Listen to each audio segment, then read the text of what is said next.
Hey guys, Captain Dylan Hubbard here at Hubbard's Marina, coming to you live to talk to you Sunday night about our live stream fishing show here at Hubbard's Marina. Gonna be talking about nearshore and offshore fishing tips, tricks, and more. Gonna be a lot of good information tonight on the show. We look forward to talking to you. So we're gonna be starting here soon. I appreciate you guys hanging out with us tonight, and we're going to be starting here in another 5 minutes or so. So if you're watching this live, just bear with us. If you're not watching this live, you can skip forward to where you see the video start.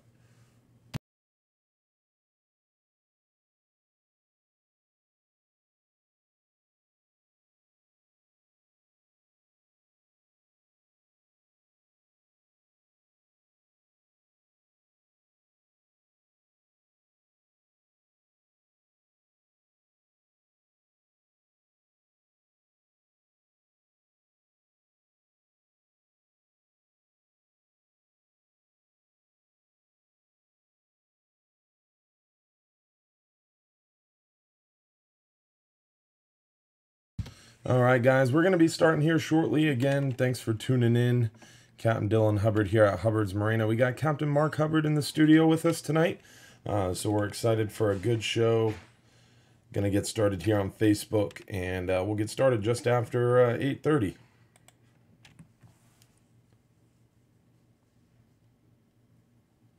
Happy Sunday night, Facebook and YouTube. Thanks for tuning in, guys. Captain Dylan Hubbard here with the Hubbard's Marina live stream fishing show, Q&A and fishing show. We're going to be talking nearshore and offshore fishing tips, tricks, and more.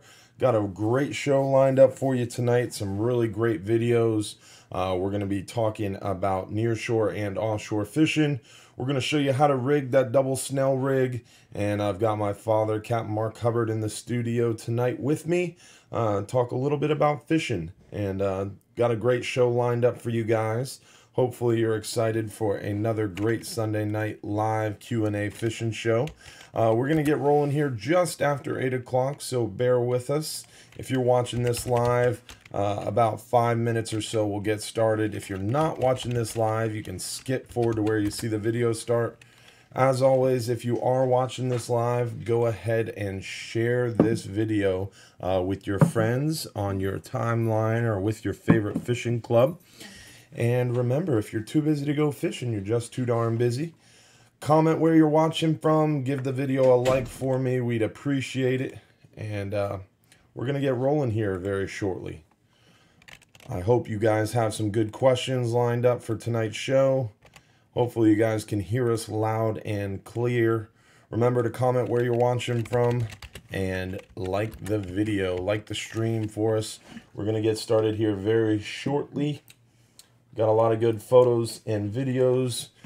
This past week's catch. Going to talk a little bit about our great deals that are going on in the shop right now. We got some crazy holiday deals going on. We've got some super light loads on the trips coming up. We got our special lighted boat parade we're going to be talking about. Lots of great information tonight. So hopefully you're ready for a good show. I know I am, and I've got my father, Captain Mark, in the studio tonight. Talk a little bit about fishing with me. So hopefully you guys got some questions lined up for us. We're going to get started here around 8:35. We're getting started a little late tonight. I apologize for the delay. Hopefully the anticipation will just build and build, right?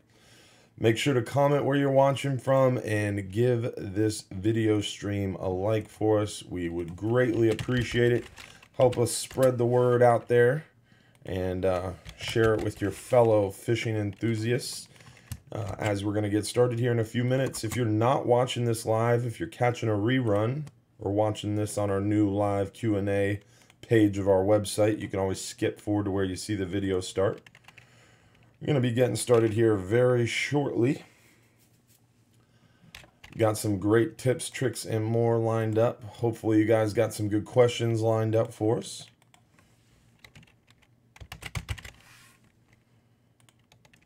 I know I'm excited for the show, Another great Sunday here today. We had a private charter 39-hour going out. We're getting geared up for our super light load on Tuesday. Got a crazy light load going out on Tuesday for that 39-hour trip. If you're ready to join us, if you're feeling up to some fishing mania, we're going to talk about Captain Joe's first ever 39-hour trip as a first captain. He tore him up this weekend. We got a video of Captain Joe talking about his trips, giving you some tips and tricks. So Captain Joe will be on the show tonight. We've got Will McClure talking filleting fish tips, and we got a few other really great videos lined up too. So hopefully y'all are ready for a good show. Remember to comment where you're watching from and go ahead and give this video a like for us. We're going to get started here in just about 3 minutes.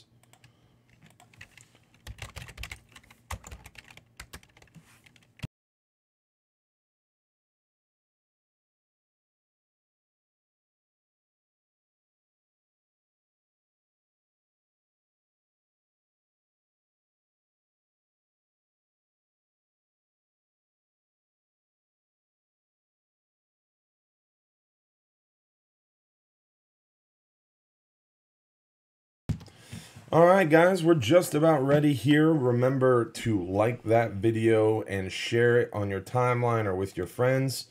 We're about ready to get rolling here. Hopefully you guys got some good questions lined up. I appreciate all you guys. Comment where you're watching from and liking the video for us. We're going to get rolling here. We do have a little bit of an upsetting background situation this morning. My father and I are not small gentlemen, so our background's looking kind of lame. I've been working out lately, you know, so it's like you need a bigger backdrop. Yeah, we're going to have to work on this backdrop situation, but hey, it is what it is tonight, and we're dealing with it. We're rolling with it. And we got some really cool videos and photos to show you from this past week's trips. We had some great fishing this week. I mean, fishing's been hot, man. They've been catching a lot of fish out there. I know you've had a few trips. You've caught a lot of fish, and those gags seem to be moving in. Yes, and I look forward to getting up to where those gags are. I want to run up there to where I think they are. Getting a boat limit kind of fishing. I like that kind of fishing. I was talking about it today to somebody, and he was saying, "Oh man, I'm just not all into fishing.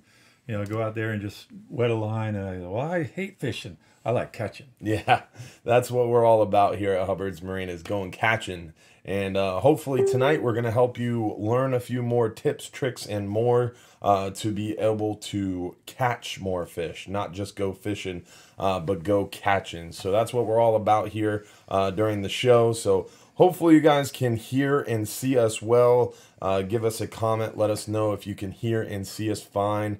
Hopefully tonight's video quality is up to par for you guys.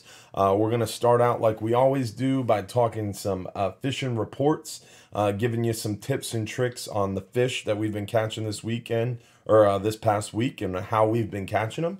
And then we're going to go into your questions on the second half of the show. We've got some videos of our captains and crew giving you some tips and tricks.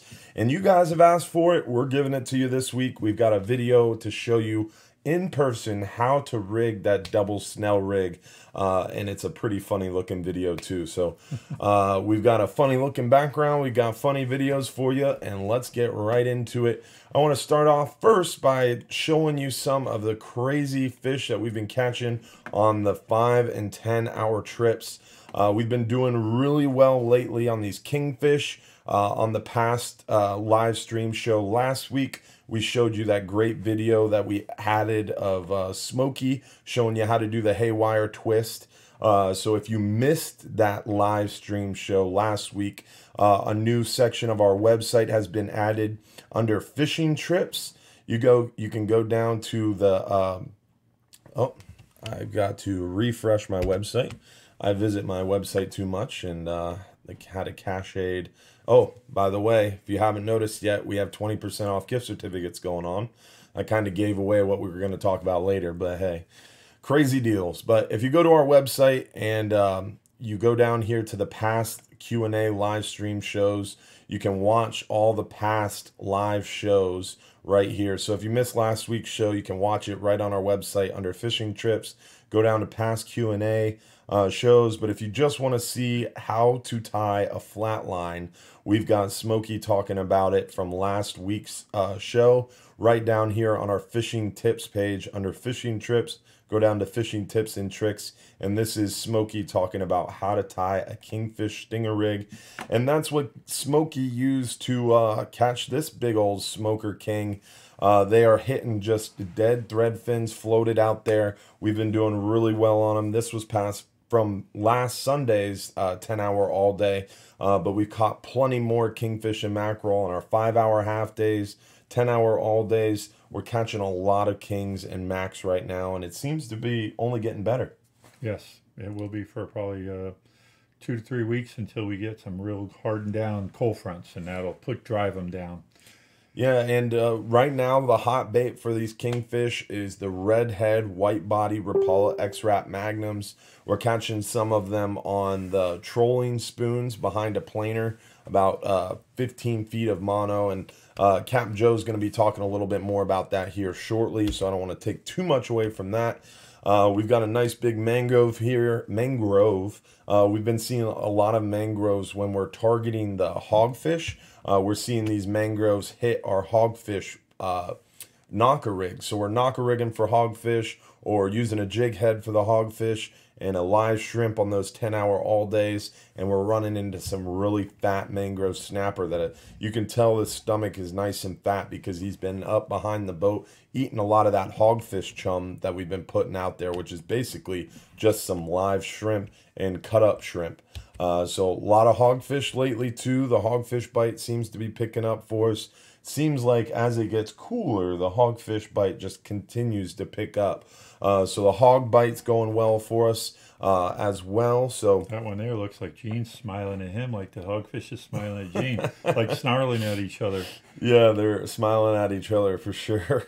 And it definitely has been nice seeing the hogfish bite pick up. And it should only continue to increase. We're going to bring Captain Joe on now. We got a nice little video from Captain Joe to talk a little bit about that hogfish bite, what we've been doing on our 5 and 10-hour trips. And then he's going to intro the 39-hour catch. Then we're going to look at some 39-hour pictures and then talk to Will about that 39-hour trip too. So we're going to pull this up. What's going on, Captain Joe? How are you? Good. How you doing? Good, man. What did you run this week? What's going on? I ran a 10-hour, couple of half days, and then we just got in this morning off a 39-hour trip, my first one out as first captain. Very cool. How was that 10-hour all day you ran earlier this week? 10-hour was great. The mangrove snapper bite was really good. We got a handful of hogfish. We'd always like to catch more, but we got a half a dozen, maybe 7.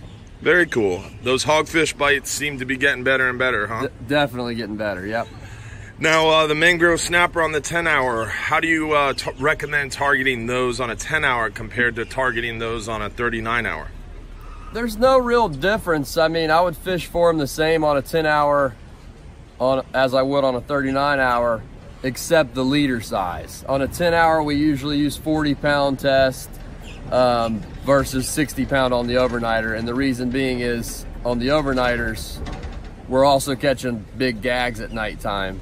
And not that we're not catching them on the 10 hours, but when we're fishing for hogfish and mangoes, we usually use 40-pound or less. Yeah, and you just have a better chance for some of those bigger gags on a 39-hour. Right. All right. Well, out fishing deeper water up in the middle grounds where they're stacked up right now. Yeah. What about the half days this week? You still seeing some hogfish action on the half days? Yeah, we're getting a few hogfish. The half days were really good. We didn't have to run nearly as far as what we were when the red tide was real bad. In fact, I was fishing right at 10 miles on both of my trips, and we smoked the gray snappers, and we got a handful of hogfish on both trips too. What about the kingfish and mackerel on these 10 hours and these 5 hours? We still seeing lots of kingfish action? More and more each trip. We're using those stretch 25s and stretch 30s and just a planer and a spoon, and we're hooking a lot of kingfish. What's the favorite size spoon right now in planer? Number 1 planer, and I like a real long leader. And then like 15 to 18 foot? 15, I would say. 15 foot between the planer and spoon? Right. And you need a snap swivel on both ends. I like having a snap swivel on both ends. What about the spoon? Are we still using small mackerel spoons like the squid spoons, or are we using big Captain Actions? We're using both, and we're catching fish on both. I like the bigger the better, in my opinion, but they're both working right now. Very cool. We're actually seeing more kingfish than what we are Spanish mackerel, which is great. Nice, nice.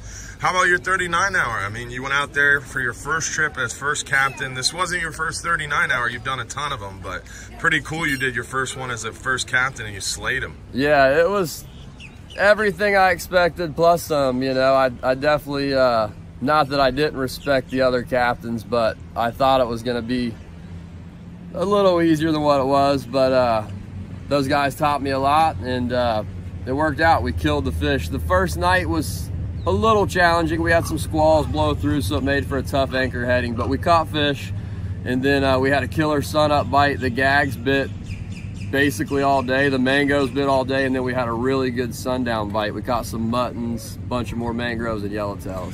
Very cool. Now, as far as that goes, with the squalls making it difficult to anchor up, I know as squalls move through, the anchor heading changes. Can you kind of explain what you mean by how squalls can make it difficult and how you overcome that as a captain? If these guys are going out in their own boat, how can they overcome a changing anchor heading? So when we get out there, our first spot is usually we just take a stab at the anchor heading. You know, we see which way the wind's coming and do our best to get an anchor heading on the first spot.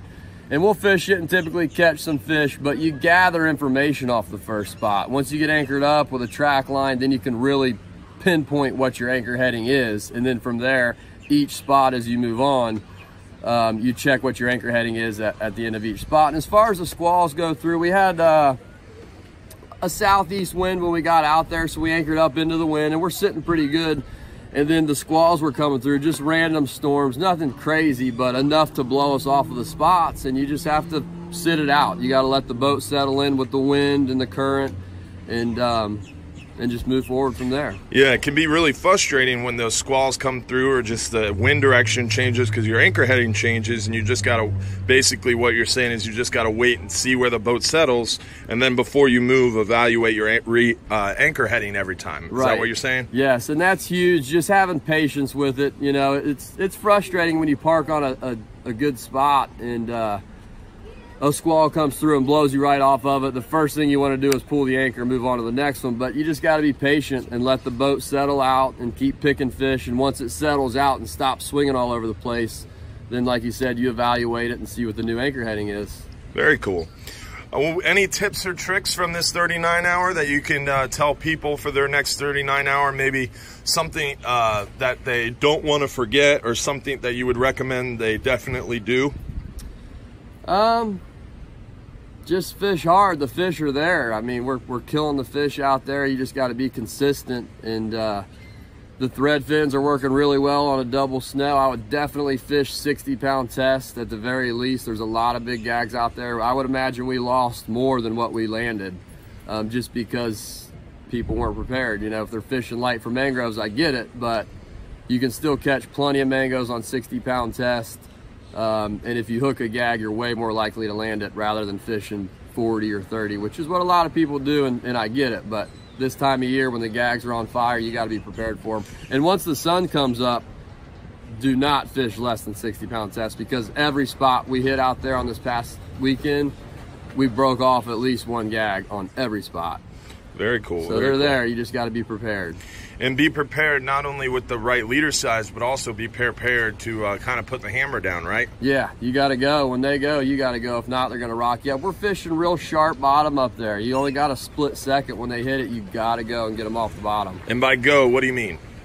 Crank as fast as you can. Crank as fast as you can and start lifting and put that hammer down, huh? Don't stop. Don't stop till he's in the boat. Yep. Now, also, you said fish hard. That has a lot to do with your timing on a 39 hour, right? Yeah, it does. So on the way out, we got a long steam up there. It takes us 8 hours to get there. So you got to get rested up on the way out. I know a lot of people are excited, me included, on this past trip because it was my first one as captain. But you got to do your best to get some rest on the way up there. If you don't, come 3 o'clock in the morning, you're dragging butt. You know, you got to get rest on the way out so you can fish hard all night long, because the night bite's great. We catch a ton of mangoes at night, and you got to be ready for them. Yeah, and if you don't time your sleep right on the way out, you'll be sleeping during the best bite of the night, huh? Right.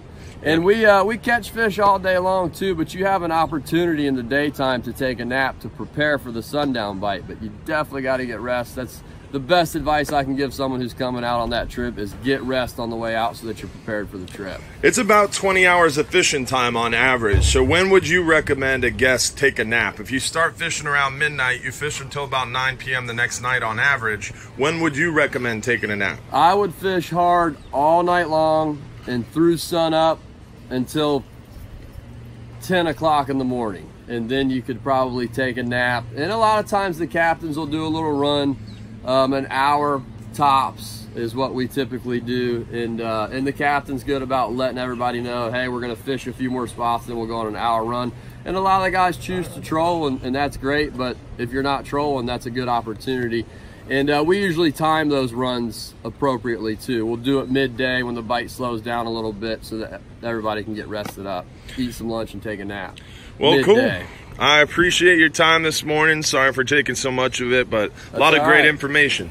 Yeah, thank you very much. We'll see you soon, Captain Joe. Thanks. All right. There it is. There it was. He did it. Good report from Captain Joe's first ever 39-hour fishing trip as a first captain. He did really well. So now we're going to take a peek at what he caught and exactly what this trip pulled back in. Big mangroves and lots of them. So let's take a peek at that. We got another big mangrove here. A lot of those mangroves caught this weekend. They did very well on some big fat mangrove snapper. It was a good trip all in all with the mangroves. They bit consistently. It was a little slow through the night, as Joe said, but it picked up during the day. That double snell rig is definitely hands down the way to go for these mangrove snapper. This time of year, 50, 60 pound fluorocarbon, double snell, 6/0 hooks are a great way to go for these mangrove snapper. And then I always like those thread fins. They seem to work really well. Here's Captain Joe with one of his big mangrove snapper. Definitely a great bite of mangroves through the trip. They got some nice big gags too, and they got a big variety. As you can see here, they had porgies, they had vermilions, they had yellowtails, they had plenty of mangroves. They got about a little shy of a half dozen mutton snapper. So it was a really, really cool trip with lots of variety. Big yellowtails, those are some decent sized yellowtails, but they got a lot of big ones too. Some nice gag grouper action through the day. They picked gags throughout the day, big gags. Most of them caught on the thread fins. The whole thread fin with just the tail cut was the great bite for the gags. I actually had one gentleman, Eric Deskins, who goes fishing with us a lot. He came prepared with a lot of his own live bait, and he fished live bait for a lot of the daytime trying to target these big gags. And he mentioned that actually the gentlemen on either side of him were using thread fins and were catching gags, and he was not catching gags using live bait. So he ended up switching away from the live bait back to a thread fin and ended up catching some gag groupers. So it was pretty interesting to hear that the dead bait was actually the preferred bait of choice for these gag grouper on this recent 39-hour trip. They had some nice gags caught. The big one was pushing just about 18 pounds. Dan Jackman from West Palm got it. We're going to see that here right there. Nice big old gag grouper in a real white belly. And again, that's denoting these gags are on the move. These things are really moving around right now, mostly coming inshore, coming shallower. We're seeing a lot of gags in the nearshore waters, anywhere from 60 to 80 feet. We're going to hear from Captain Dave and look through some of the hub catches this past week. The hub on the nearshore, 6 and 8 hour private charters have just been filling up on gags, and you're going to see that in a minute. So I'm not going to take too much away from that future video we're going to watch, but nice gags, big yellowtail right there. This is the gentleman Eric Deskins I was mentioned before. Him and his father come out on these 39-hour trips and they catch a lot of fish. And he was using that live bait and ended up switching back to dead bait and actually did better on the gag grouper. And then he caught plenty of mangroves and yellowtail too, that being one of his big yellowtails. But a lot of variety caught, and we had a bunch of lady anglers out with us. We had about 2 or 3 women on the boat that were doing well on the fish. So always great to have the lady anglers come out and join us and catch a lot of fish too. So you guys asked last week, we talked to Will as he was filleting fish, and a lot of people said, wow, he can fillet fish quickly. So I asked Will again to talk while he was filleting fish, but also give you guys some tips and tricks on filleting. So we're going to pull up the video now and listen to Will give his account of the vermilions, yellowtails, a good trip. We're just cutting fish here. Got a brand new sharp knife. Once you do 1,000 of these mangroves, you figure this out. So I wanted to see, some of the guys on the last show were asking if you could give them some tips on filleting. Yeah, what I do, go forward with the first cut and all the way in to where you hit the backbone. Like I am hitting the backbone there. Now I'm going to turn my knife, hold him right there where I made that cut. So the trick is cutting towards the head to start. Yeah, towards the head, because that's where the scales go. Turn it. Sometimes if you feel like you're going to break the head off the fish, I'll support the fish and then cut through it. All right, let's see it full speed. That was fast. All right, one more time slow for him. All right, here we go. So you start. So when you go up, that gets you under the scale. Then you get all the way in, and when you get all the way in, it's easier to cut through the rib bones. So that's why I'm going real fast, because I'm getting all the way down where the rib bones connect to the backbone. Yeah, so the trick is to get all the way up to that forehead. And if you try to cut those bones in half, they don't cut in half. It's easier to cut them right there at the base. Ah. So that's why it looks easy. Let's watch my daughter get on the boat. You gotta start low. Yeah. And here's a bigger one. These they have bigger rib bones and can be trickier, but a couple swings at them and you got it. As long as you start low. Yeah. So how was the trip? Good trips. I've been the theme lately. We got a couple big yellowtails there. Picked at the nice groupers. It's been an afternoon bite. We pick at them throughout the whole trip, and the fish have been picking up at like 3 or 4 in the afternoon through the rest of the trip. Good sundown. Ooh, nice fish. Nice big old gag. Most of our grouper from 4 o'clock on in the afternoon, and jackpot was on the last spot. Wow. But so the bite picks up towards the end of the day. Yeah, we've been catching them on every spot, but nothing crazy until the end of the day, and then we've been having good end of the trips, which I like. Very cool. All solid. Yeah, good trip. We're headed back out again here today, and the weather's right. I feel like we're going to do it again here today with another real good catch. We got a super light trip coming up the 27th too, huh? Yep. We got a couple wrecks out there that get loaded up with groupers that we haven't fished yet, and we're going to get up there one of these days. Very cool. Maybe this trip. You want to show them real quick how to skin one of those fillets? Yeah, let's see. Richie is actually a professional skinner as well.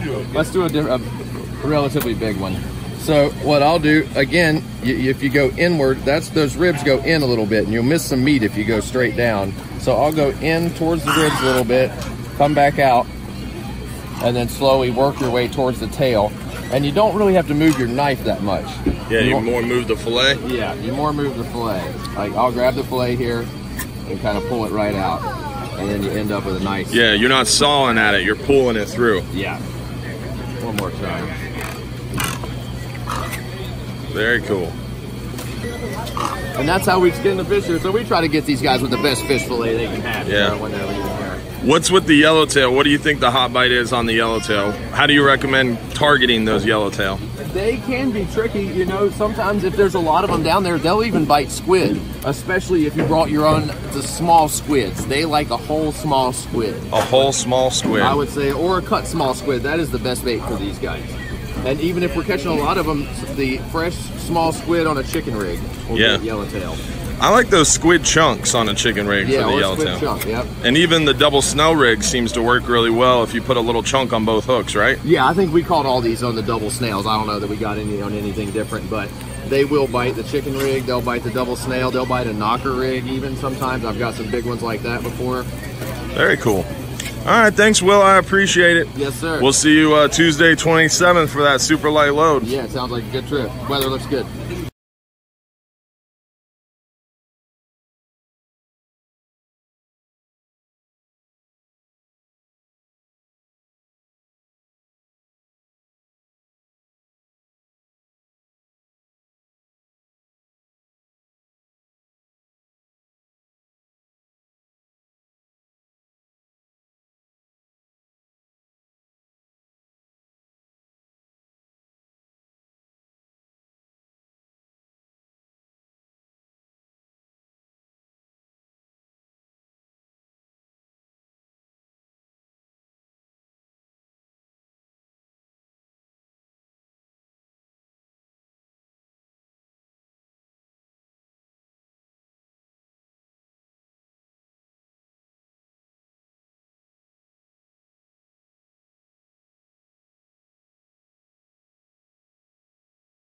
And we forgot to turn on the sound.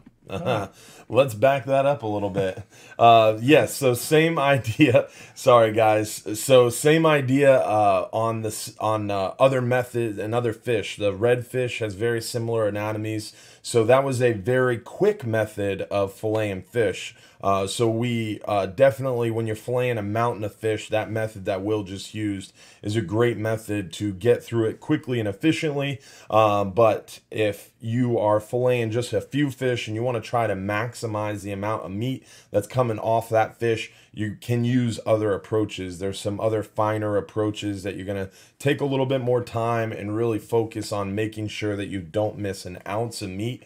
That's definitely not the best method to use. But if you want to go quick, you want to rip through a mountain of fish behind a 39-hour, that's definitely a really good method to use. What were you saying? I'm surprised how many people don't want any bones in their fish. They want boneless fish, and that's the method that Will was doing. He was cutting out all the rib bones and the pin bone and getting a nice piece of meat, solid for you to eat.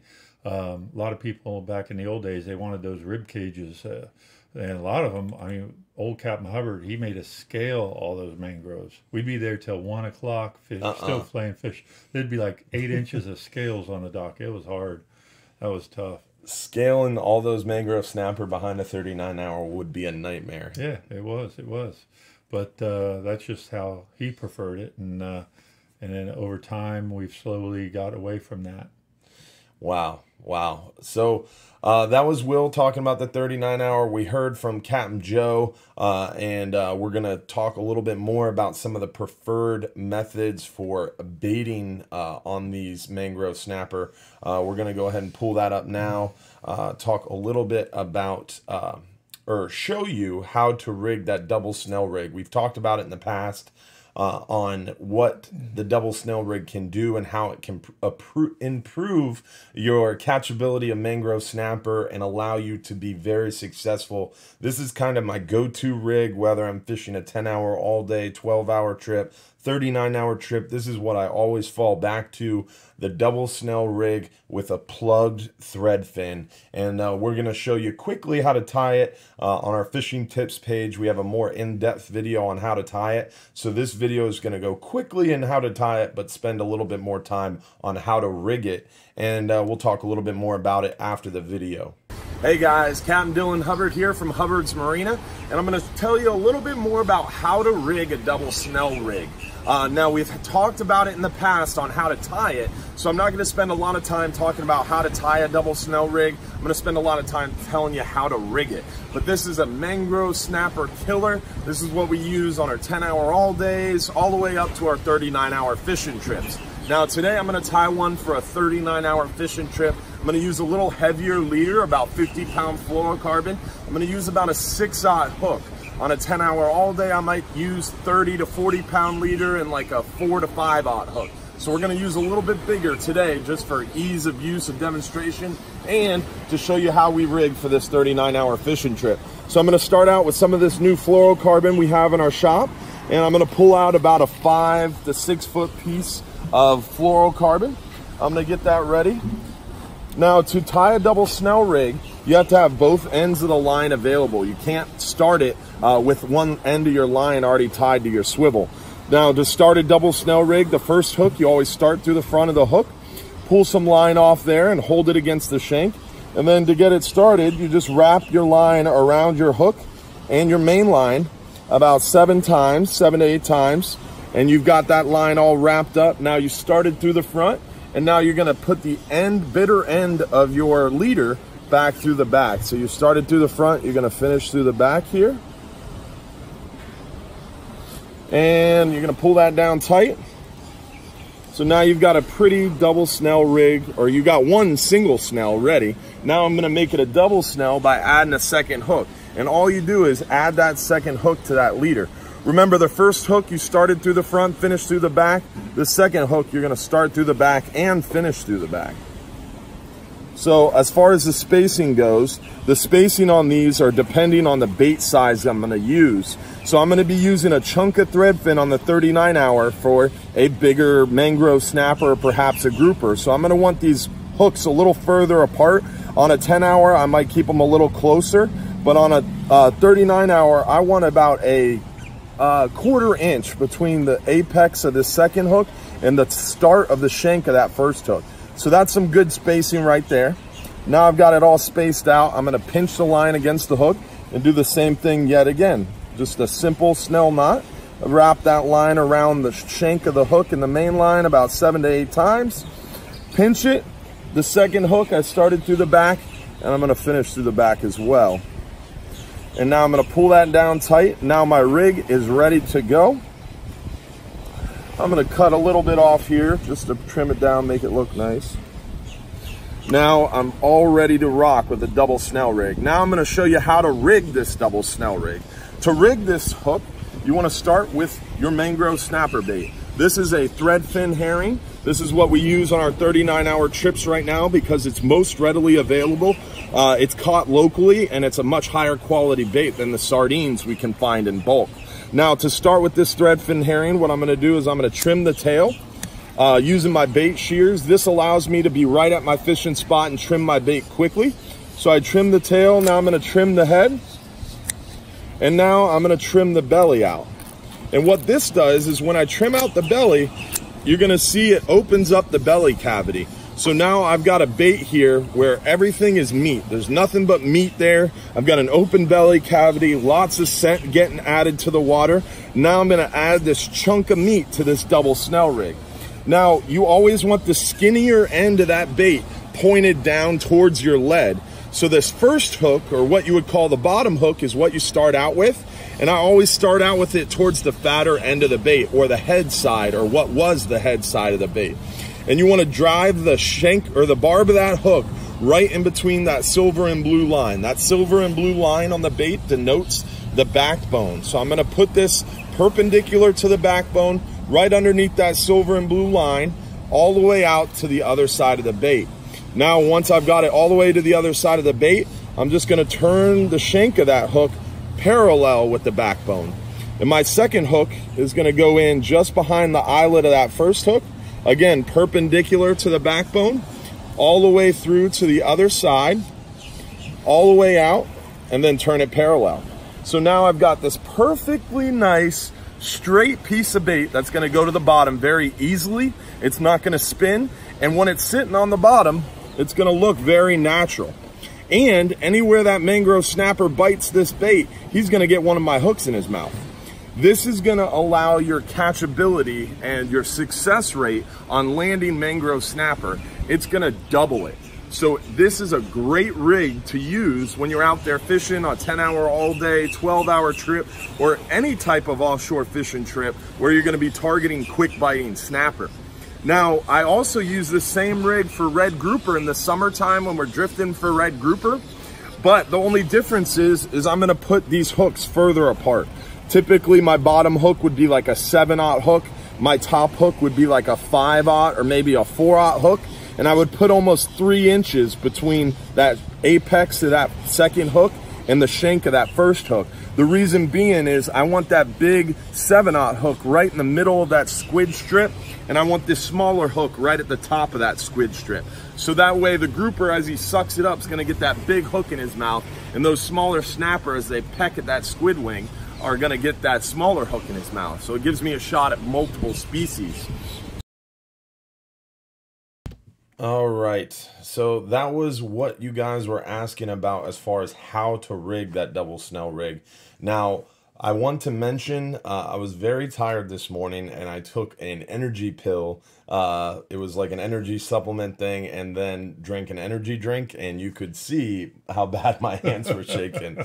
I had to try that video 3 times, and normally it only takes me 1 shot to do a video, so it was pretty embarrassing how bad my hands were shaking in that video. So hopefully you didn't catch it, but if you did catch it, I wanted to mention as to why I don't always shake like that. So it was pretty funny. But I did want to mention as well the reasoning behind those hooks. On our boats, we have to provide circle hooks. It's the law when you're offshore fishing in federal waters with natural bait for bottom reef species, you have to use circle hooks. That's the law. However, I personally, on my personal tackle, prefer to use J hooks when I'm targeting quick biting mangrove snapper and some of those quicker fish like the yellowtail snapper, because I personally can use my de-hookers, my de-hooking tool, to quickly unhook a fish no matter where it's hooked, how it's hooked, very quickly and efficiently. I use my venting tool that's attached to the de-hooker to vent that fish and get it back in the water if it's out of season or undersized. Now, when I'm fishing for grouper, when I'm fishing for red snapper, when I'm fishing for amberjack, I'm using a circle hook. Anything that comes up and swallows that bait and runs, circle hook. Anything that's going to come up and nibble at it like mangrove snapper, I personally use a J hook. But on our boats, we only supply circle hooks because that is the law. So that's what it was. Now, we want to talk a little bit about the hub and what we've been seeing on the hub lately. We've been catching a bunch of gag grouper near shore. We wanted to talk about that real quick. These are some of the Goliath grouper. We had a shark trip early last weekend. They got some big Goliaths, but we want to mostly talk about these gags. They've been killing the gags on the hub lately. Really good bite of gag grouper near shore right now. About 60 to 80 foot of water is where we're seeing those gag grouper, and we're going to hear from Captain Dave on what he's been catching these gags on, but it's just been incredible the amount of gag grouper. Now, these are caught on 5, 6, and 8 hour private charters on the hub. Today we had an 8-hour private charter on the hub that got a bunch of big gags. They lost a 40-pound gag or so. The guests were claiming it was 40 pounds right near the boat. Tomorrow it'll be 50 pounds. Yeah, definitely. By next week, it'll be even larger. So some really big gag grouper. And again, all of these fish are being caught 60 to 80 foot of water within 20 miles from shore. So a lot of really good near shore gag grouper action right now on the hub and those private charter fishing trips. So definitely a great time to get out there and enjoy some near shore fishing. If you got your own boat, definitely that 60 to 80 foot area has been hot right now, and the gags seem to only be coming in closer. But we're going to talk to Captain Dave now and hear from him what's been working for them on the hub. How you doing this morning, Captain Dave? Good morning. How's everybody doing? You still catching lots of those big gags? We are still tearing them up. They're still biting pretty hard. Yeah, it seems like those 8-hour private charters on the hub seem to be the sweet spot for those big gags. What do you think? They are. We were catching them on the 5-hour there for a while, but the sea's been picking up just a little bit, so I've been having to travel a little bit longer. So yeah, the 8 hours are what's working. Very cool, very cool. What's the best bite on those big gags lately? Same thing. It's kind of weird. You know, even with the 39 coming back, they're hitting those double deans. They like the thread fins. I've thrown some live bait at them and stuff, and but they seem to like the sardines right now. Cool. So the double thread fin seems to be what you get the best bite for those big gags on? Yep, that's it right now. So the dead bait is working. How about the mangroves? That seems like the mangroves are picking up a little bit near shore. They are. So, you know, I changed my rigs out for that. I go to, you know, either a 20 fluoro or a 30-pound fluoro and drop my hook size down on that as well. Very cool. How about the hogfish? You still seeing some hogfish, or are you fishing a little too deep for them? No, the hogs are still good. I mean, you just got to bring a lot of shrimp with you and fire them down, but the hogs are on fire too right now. Do you feel that the hogfish are mixed in with the gags a little bit, or is it one or the other? Yeah, it's kind of one or the other. You know, the gags are so thick right now coming in that when I get on those spots, I'm strictly firing up the gags. And when the gags are fired up, you know, the hogfish, it's really hard to get them to bite. So I have areas I go for my hogs and areas I got for my gags. What about the general depths for the hogfish? You know, the hogs right now, you know, you can get them in 35 feet, which is pretty common. But the big hogs I'm getting right now are right around the 50, 55 mark. 50, 55. What about the big gags, the general depth range for them? They're running anywhere from 60 to 80 right now. But as long as you stay 60 to 80, I think you'll do all right. Very cool. Well, I appreciate the update, Cap. Have a good day. You got it. Talk to you later. Well, that was a little bit about what we've been seeing on the hub and our near shore fishing. Definitely been great fishing lately near shore, and definitely been doing well on a lot of different trips. As you can see from the videos and the photos, a lot of great fishing going on right now at Hubbard's Marina. And we're going to answer some questions now. Some questions we got throughout the video I'll answer. If you have a question, please feel free to put your question in the comments. We'll try to get to it before our hour is up. If we don't, I always go back through the comments and answer questions that we missed on air. So please feel free to comment your questions now. Don't forget to like the video and comment where you're watching from. We appreciate it. So first things first, someone was asking about our deals. We have a holiday deal going on right now, and I should say holiday deals. If you go to hubbardsmarina.com, go to info, and then right there, holiday specials is the first one. So right now we have 20% off gift certificates, crazy deals. So you can buy up to $1,000 in gift certificates right now. And at 20% off, that's only $800. So you can buy $1,000 in Hubbard's Marina trip fare for $800, or you can buy $100 in Hubbard's Marina trip fare for $80, or on and so forth. Anywhere from up to $1,000 in gift certificates right now are, again, 20% off. This deal is going to run until December 15th. So if you want to grab one of those 20% off gift certificates, do so before December 15th. We've also got crazy deals, half price on our Williamson vertical jigs. We've got Calcutta tackle boxes for half price, Plano tackle boxes for half price, Frosty towels at half price, Food Savers 25% off, 25% off Costa sunglasses, 50% off pen combos, and a lot of other great deals too. Again, go to hubbardsmarina.com, under info, go to holiday specials. If you want to check out those crazy holiday deals, they're going on until December 15th. We had another guy ask in the videos about the live bait situation. So the live bait situation is finally starting to improve. We finally are getting to a point where we are finally seeing some clear waters off our coast. We don't have heavy red tide blooms right now on our beaches or off the coast. So we've been able to get live bait from the dock offshore successfully. Now, catching live bait has been the issue. We've had a big red tide bloom sitting off our coast and on our beaches, and we normally trap our live bait in fish traps or pinfish traps anywhere from on the beach out to about 3 to 5 miles, and that area is where red tide hit the hardest. So we're working very hard and very quickly to try to find some areas where we can trap large amounts of live bait for you guys on our trips. But right now, the live bait's all to our south around the Skyway and up in Tampa Bay, and then to our north, Hernando County and north.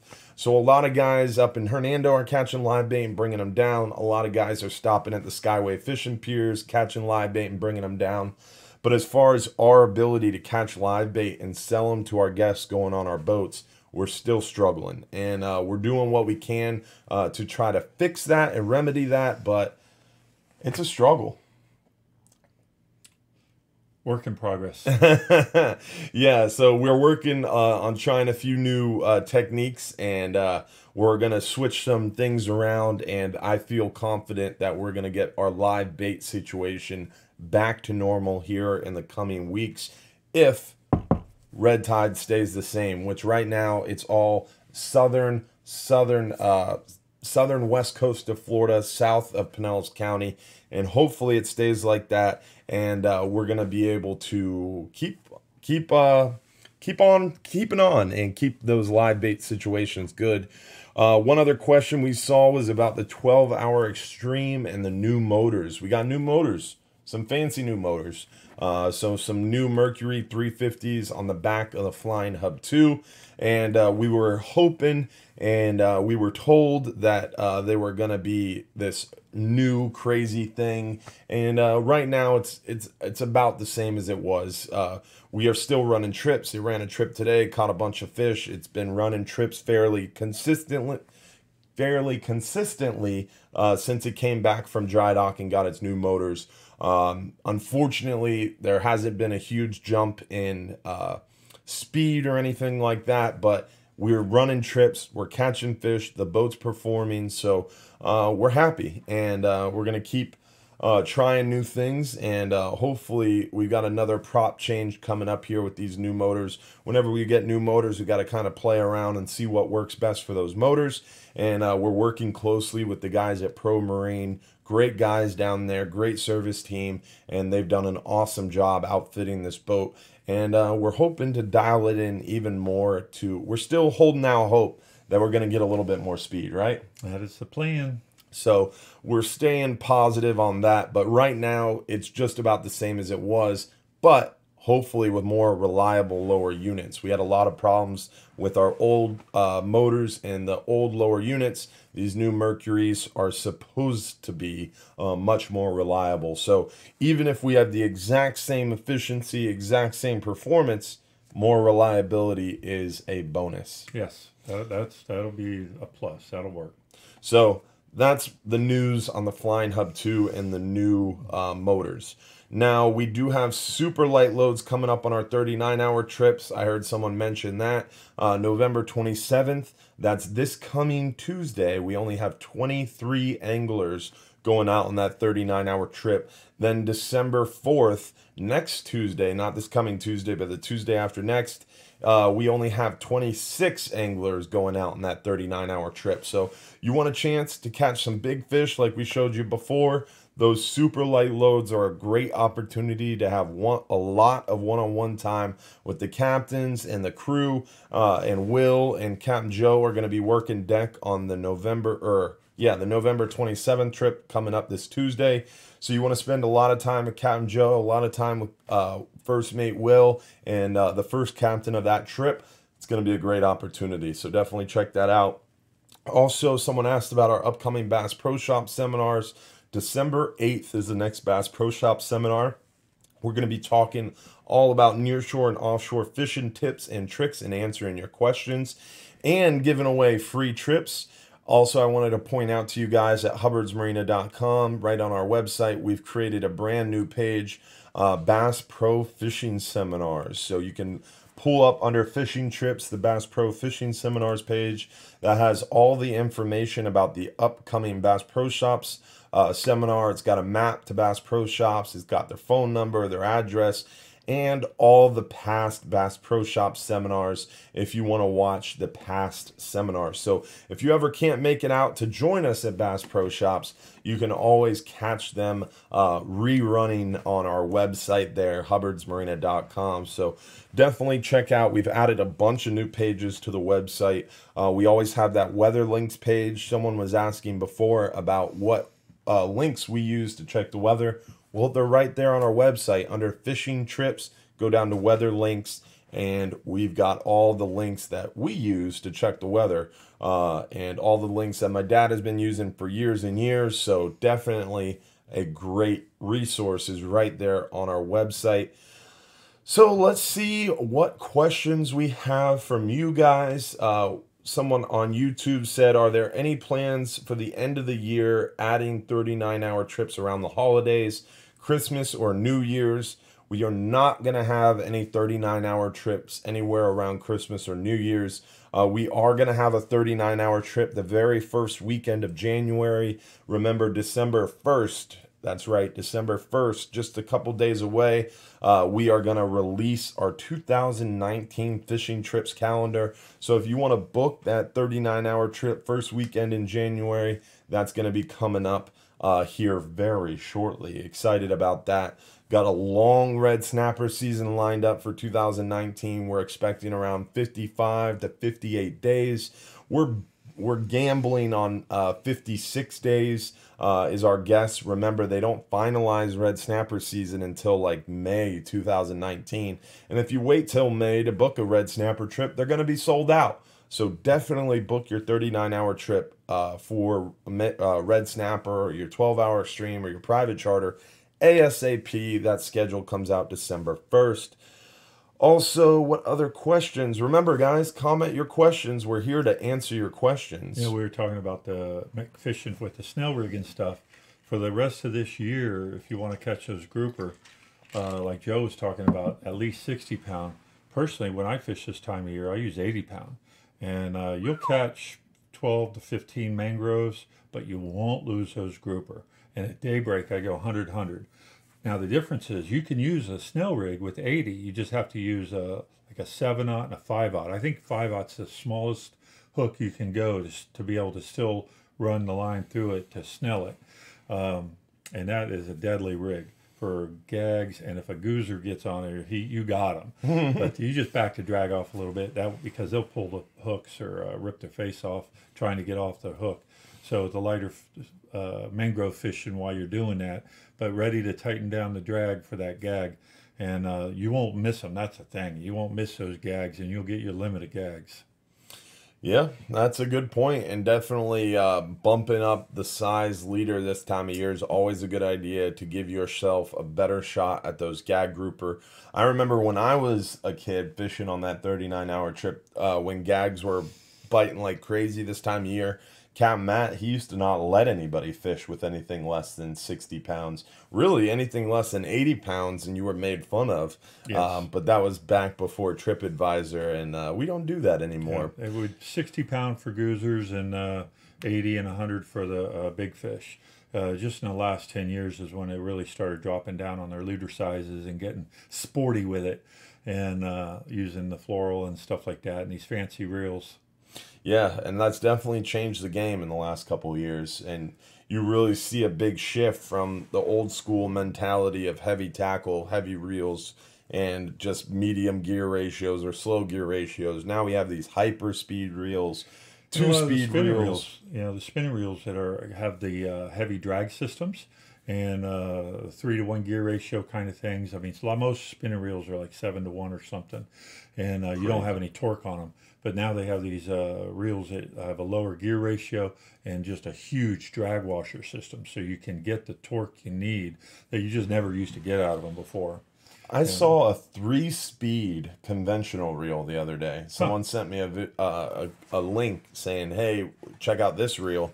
A 3-speed. That's quite wild. It's like you'd be concentrating on operating your reel than fishing.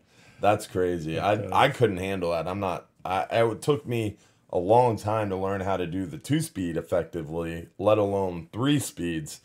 That's like driving a manual car. Yeah, there's got to be some special species of fish that they're fishing for that they use that in, where you catch the fish, you're working them, and then you catch them, and then you put it in high speed just to bring your lure in or something. It's crazy. Yeah, that is some specialized kind of fishing there. Yeah, for sure. Now, Robert Henry asked about control depth release. So we talk a lot about venting fish. We do a lot of venting fish outreach. Before every 39-hour, 44-hour, we actually hand out venting tools, and we do a seminar on the way out to show you how to vent fish. We go above and beyond to make sure everybody's capable and knows how to vent and release their own fish quickly. That way we don't have fish sitting on deck. That controlled depth release is what's called a now I can't think of it. Descending device. Yeah. Descending device. It sounds great in theory. It works. It works on small boats. And yeah, I mean, when we used to fish in the middle grounds, even fishing the 280-foot kind of stuff, I really try to get those fish to go down during the summer months. But it's frustrating when they don't. But you can't get to them. I mean, it's they float off, and if you use a descending device, trying to get the fish, a big fish, hooked on it and get it to the water, because we can't reach the water. The water's like 8 feet below us, and you're hanging the fish trying to get that on there. If you get them on there, get it in the water, it could work, but it would require someone specialized to concentrate on nothing but that. Now, as a captain, sometimes I would goof around and try to really work hard to revive a fish.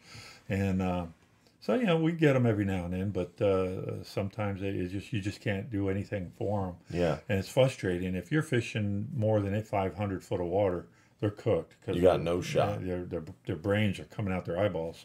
So, yeah, that's a done deal. You know, when you see the bubbles coming out their scales. Have you seen a fish's brain come out of his eyeballs? Yeah, oh, yeah. I mean, their eyes are just totally bug-eyed out. But it's crazy when the bubbles are coming out of their scales. Yeah, I mean, that's a bad sign. They are so messed up. Yeah, that's frustrating. It's so weird, because some fish that'll happen to, and then other fish you'll catch the same species, bring it up, and he's totally fine, and he'll scoot right back down. And then other fish will come up, and their eyes are bugging out of their heads, and their air's coming out of their scales. And they're done. They're cooked. Yeah, and it really seems like what type of reel, a lot of these high-speed reels really contribute to higher rates of barotrauma. So barotrauma is what we're talking about. There's two types of barotrauma mitigation. That's venting a fish or descending a fish. And barotrauma is caused by the rapid ascension of the fish from the depth. So the fish are on the bottom with this high pressure, with all the weight of the water on them, and you reel them up to the surface really quickly. Well, everything in their body expands, the gas expands, and the only way that fish can swim back down to the bottom naturally is by either venting or descending the fish. On a party boat where we're catching a bunch of fish at a high rate of speed, venting is preferred. On smaller boats closer to the water with less fish coming to the boat at a lower rate of speed, descending devices have really worked well. On the East Coast, where the water depth is greater more quickly, they've been doing a lot of research with these descending devices. They're actually giving them away to fishermen, the sequelizers, to go check them out. Sequelizer is a type of descending I mean, they'll device. definitely work. You got to work at it, though. You got to take your time with each fish. And it's like venting. I mean, venting took a lot of time for us to perfect and for us to be able to teach it so fluently. Yeah, but you just vent the fish and throw them back. Where a descending device, you have to stop fishing, hook that other fish onto it, have a setup on a complete different rod and reel setup, put it in the water, and slowly descend it back down and then flip it. You're looking at, you know, for every fish you catch, you're going to be working the same amount of time to release that fish. Yeah. And there's a lot of selfish people out there that just don't want to do that. And venting is very quick, very easy if you know how to do it right, which we spend a lot of time to teach you how to do it right when you come fishing on our boats. It definitely is a quicker method.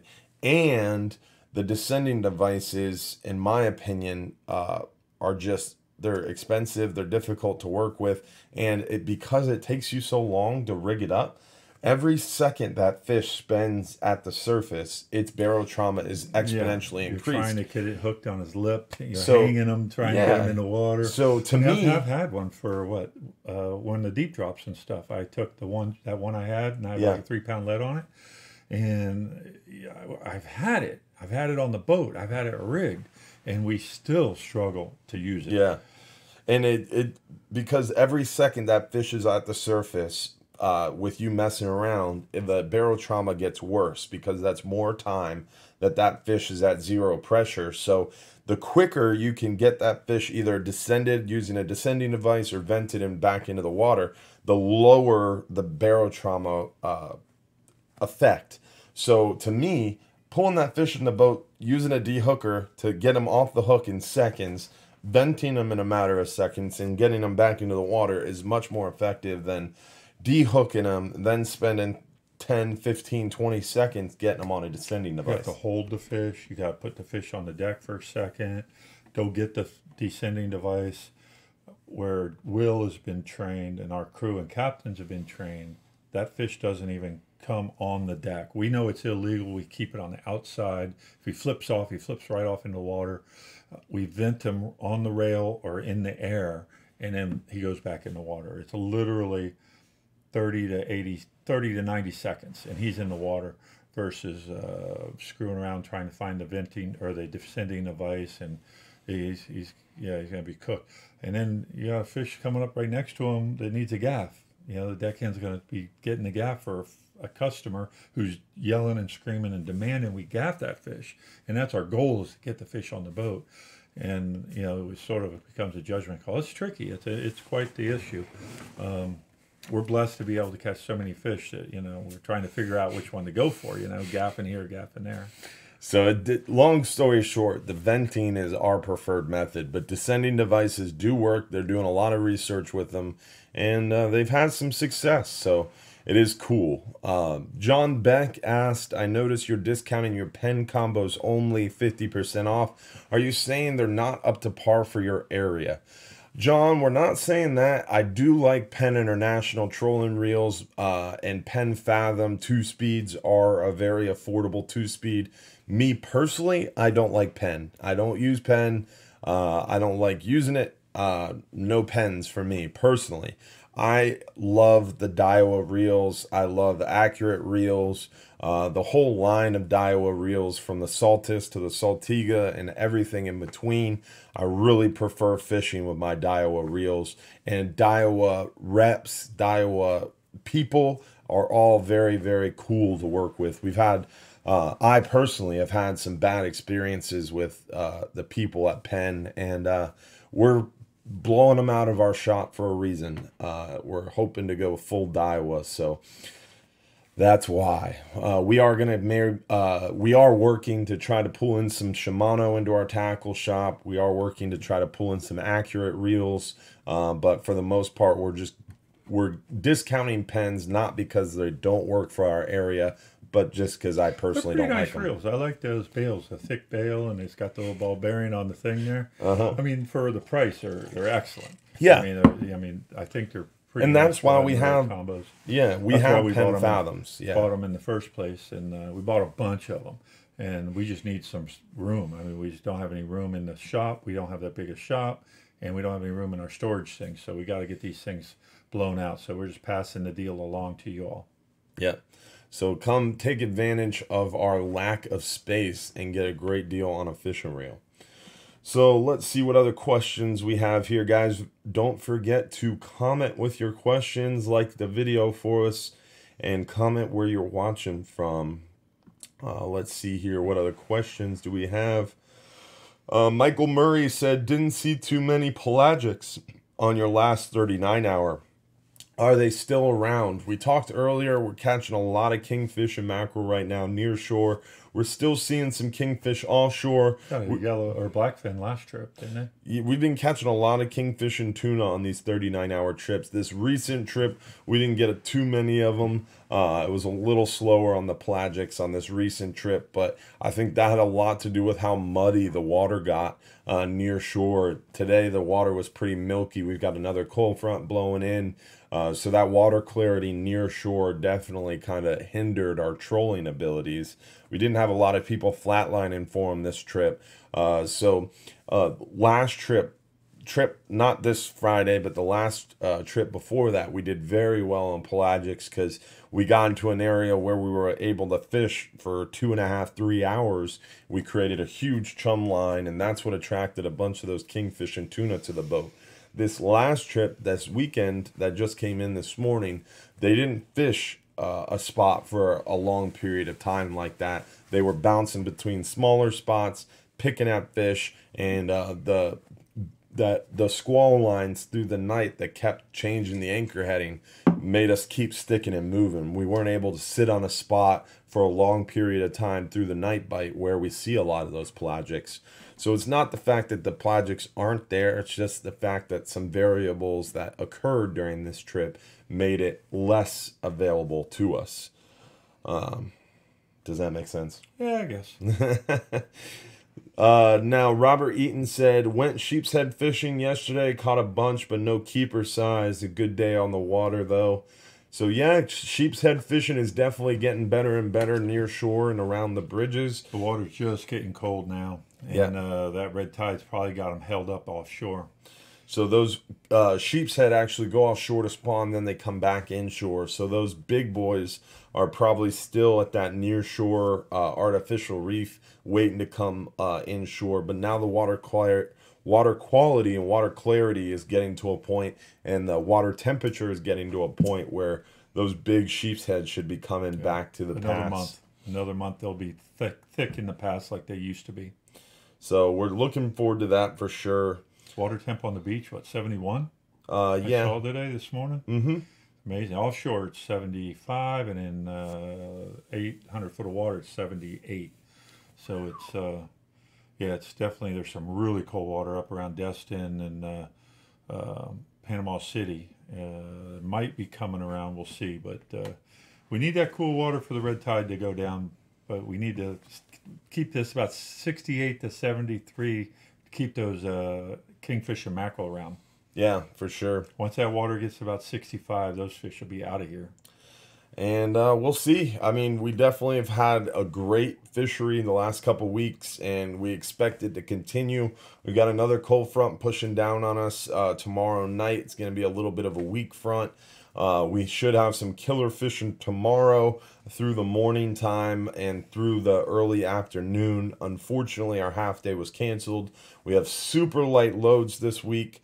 So definitely look at that Thursday 10-hour all day behind this front. Should be a good one. Definitely some super light loads this week coming up here at Hubbard's Marina. A great Tuesday 39-hour to fish the back of this front. And all in all, the fishing is great. We definitely have talked a lot about a lot of different species, and it's about that time of night for us to wrap this thing up. If I missed any of your questions, guys, remember we always go back through the comments and answer any questions we missed. So please don't hesitate to add more questions, and I'd be happy to answer your questions in the comments below. Don't forget, we do these live shows every Sunday night, so we'll be back again next week. We're going to fix this goofy backdrop situation, and we're going to have a bunch more great videos to show you, and some more great photos from this coming week's trip, and hopefully even more tips and tricks to share with you guys. So please don't hesitate to comment what you want to see next week, what you want us to talk about. Remember, if you're too busy to go fishing, you're just too busy. Have a good night, guys. Thanks for watching tonight.